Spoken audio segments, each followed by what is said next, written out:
नमस्कार, मैं हूं सुधीर चौधरी और डीएनए में आपका स्वागत है। आज मैं आपसे एक सीधा सवाल पूछना चाहता हूं। जब हम स्कूल, कॉलेज से लेकर लाल किले तक ये ऐलान करते हैं कि बच्चे हमारे देश का भविष्य हैं, तो फिर ये कौन से लोग हैं जिनका खुदा बच्चों से नाराज होने लगता है? मुझे ये बताते हुए आज बेहद तकलीफ हो रही है कि धर्म और मजहब के कुछ ठेकेदार अब ये भी बताने लगे हैं कि आपके बच्चों को क्या करना चाहिए, क्या नहीं। भारत की नई पीढ़ी पर मजहबी हमले का यह बिल्कुल नया ट्रेंड है। 16 साल की एक बच्ची जिसे फतवे का मतलब भी नहीं पता, उसके खिलाफ कुछ मौलाना इकट्ठे होकर उसके संगीत पर पाबंदी लगा रहे हैं। उसे ये बता रहे हैं कि उसे कौन सा गाना गाना चाहिए और कौन सा नहीं। ऐसे में सवाल ये उठता है कि अभिव्यक्ति की आजादी की मांग करने वाले लोग इस बच्ची पर पाबंदी लगने के बाद खामोश क्यों बैठे हैं?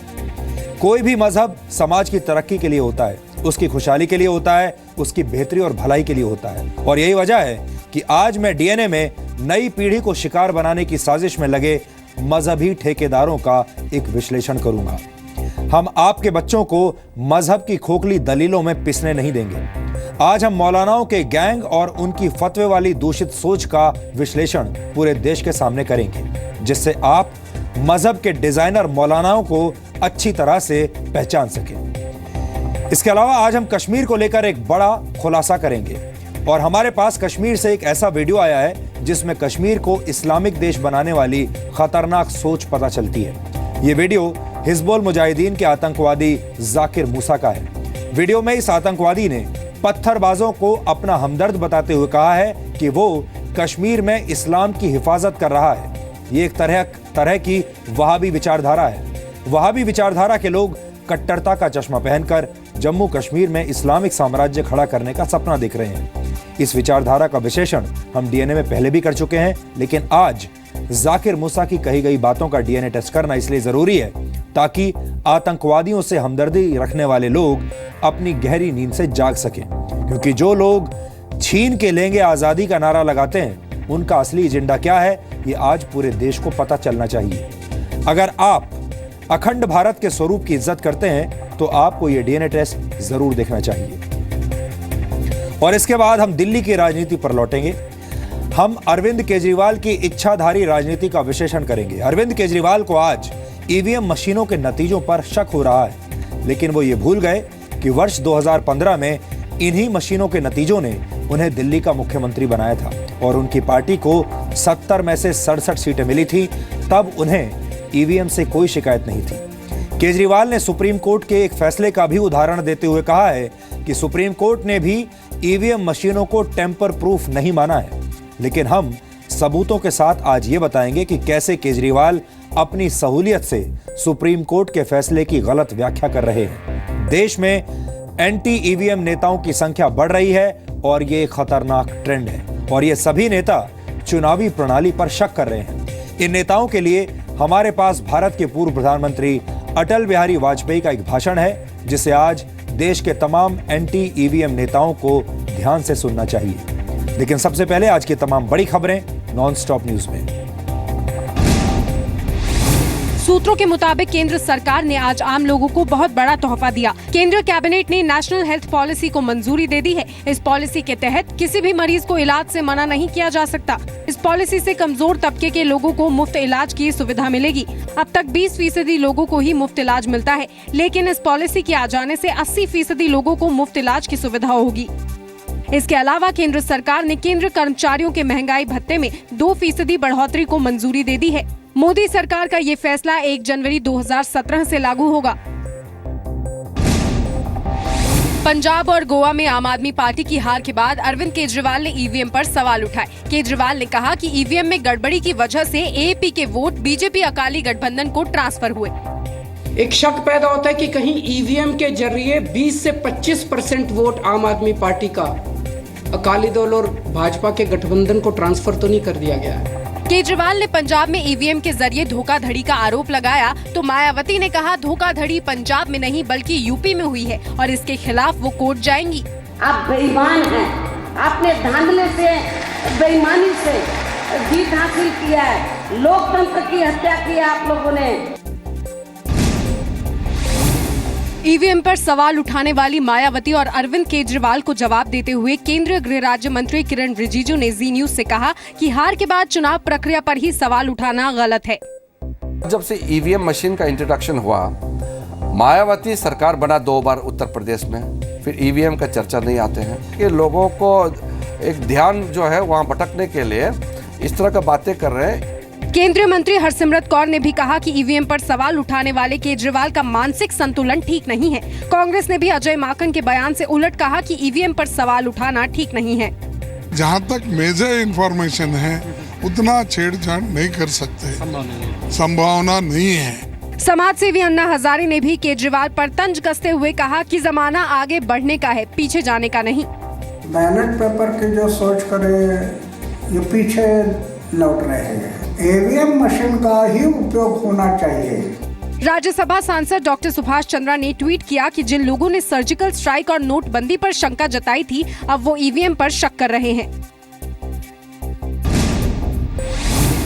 मणिपुर में पहली बार बीजेपी की सरकार बन गई है। इसके साथ ही नॉर्थ ईस्ट में तीसरी बीजेपी सरकार बन गई। सीएम एन बीरेन सिंह को आज इम्फाल में गवर्नर नजमा हेपतुल्ला ने शपथ दिलाई।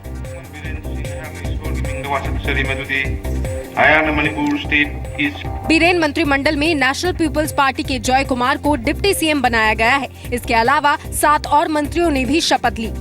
बीजेपी को समर्थन देने वाली एनपीपी के 4 विधायकों को मंत्री बनाया गया है, जबकि एनपीएफ और एलजेपी के 1-1 मंत्री बनाए गए हैं। बीजेपी ने सरकार में अपने सिर्फ 2 मंत्री बनाए हैं।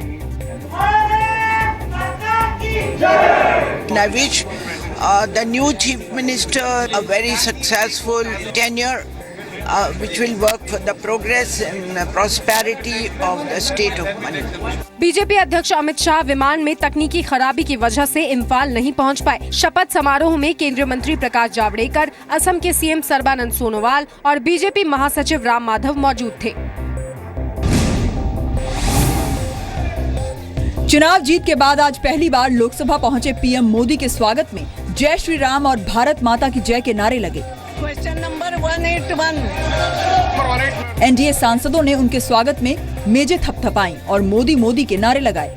एनडीए सांसदों ने पीएम मोदी और विदेश मंत्री सुषमा स्वराज के लिए स्टैंडिंग ओवेशन भी दिया। सुषमा स्वराज लंबी बीमारी के बाद संसद सत्र में हिस्सा लेने आई थी। नेता विपक्ष मल्लिकार्जुन खड़गे ने सुषमा स्वराज को लंबी उम्र की शुभकामनाएं भी दी। लोकसभा में आए हैं, हम सभी स्वागत करते हैं आपके तरफ से और लंबी उम्र उनको दे और लंबे तक जिए और देश की सेवा करते रहे। हम ये गैंगरेप और यौन शोषण के आरोपी और अखिलेश सरकार में मंत्री रहे गायत्री प्रजापति को 14 दिन की न्यायिक हिरासत में भेजा गया है। 27 फरवरी से फरार गायत्री प्रजापति को आज सुबह लखनऊ से गिरफ्तार किया गया था। कोर्ट में पेशी के वक्त गायत्री ने सफाई दी कि उसे फंसाया जा रहा है। हम सीधा कह रहे हैं कि इस घटना का सीधा नार्को टेस्ट हो, दूध का दूध पानी का पानी हो जाएगा। गायत्री प्रजापति की गिरफ्तारी के बाद बीजेपी ने कहा है, गायत्री की गिरफ्तारी से साबित हो गया है कि उसे अखिलेश यादव ही बचा रहे थे। दुर्भाग्य से उस समय के मुख्यमंत्री, समाजवादी पार्टी के मुख्यमंत्री ऐसे तत्वों को सरेआम संरक्षण देते थे। सत्ता परिवर्तन हुई है, अब ऐसे तत्वों के लिए कोई जगह प्रदेश में नहीं होगी। भारतीय जनता पार्टी ने पहले भी कहा है। बीजेपी के आरोप पर समाजवादी पार्टी ने कहा है कि राजनीति के लिए पुलिस पर आरोप लगाना गलत है। Any case is registered against anyone, he is arrested. What is new in it? 18 फरवरी को सुप्रीम कोर्ट के आदेश पर गायत्री प्रजापति के खिलाफ गैंगरेप और पॉक्सो एक्ट समेत कई धाराओं में एफआईआर दर्ज हुई थी। गोवा और मणिपुर में सरकार बनाने में नाकाम रही कांग्रेस ने आज भी संसद में हंगामा किया। राज्यसभा में कांग्रेस सांसदों ने वेल में आकर नारेबाजी की।